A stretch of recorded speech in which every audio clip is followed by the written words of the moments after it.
Welcome back to another Nintendo Wiretap. My name is Amiibo Jason, and on tonight's episode, we're taking a look at the Labo VR functionality in Super Smash Bros. Ultimate. So without further ado, let's take a look. Earlier today, we had information that a 3.1.0 update was coming to Super Smash Bros. Ultimate at some point tonight, and the rumors were true. Included in this update are not only VR support, but extensive support for Amiibo.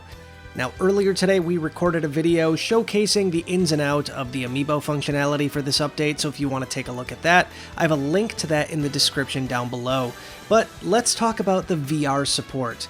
Now, first and foremost, yes, the rumors are true, this does support Labo VR, but there are a few things to keep in mind.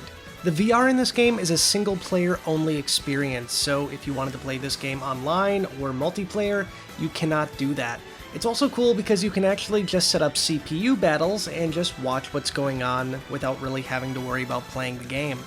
It looks like it's going to be incredibly difficult to play this game in VR just because how pixelated everything looks, but if that's your kind of thing, you do have the option to do that. The thing to keep in mind is not every stage in this game is available to actually be viewed in VR for some reason. I'm not sure the reasons why behind that, but just something to keep in mind.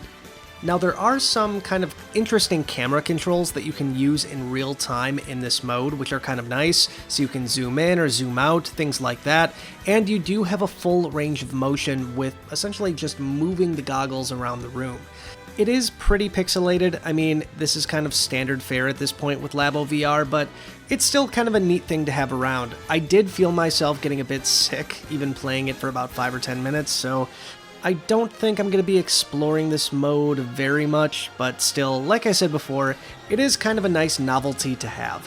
Now, like I mentioned before, this update's not just about Labo VR support. There are some really major updates here for Amiibo as well, so if you are an Amiibo fan like myself, it's definitely worth checking these out. The biggest thing here is that you can now use Amiibo in online battle arenas. For the first time ever since Amiibo were first unveiled in Super Smash Bros. All the way back on the Wii U, you can finally use them online.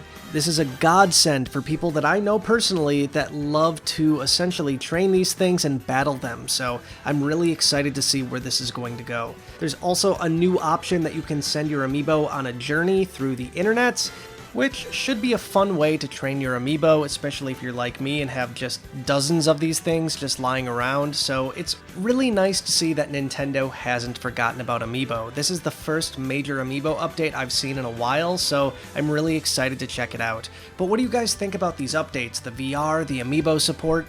Let me know your thoughts on all of this stuff in the comments down below.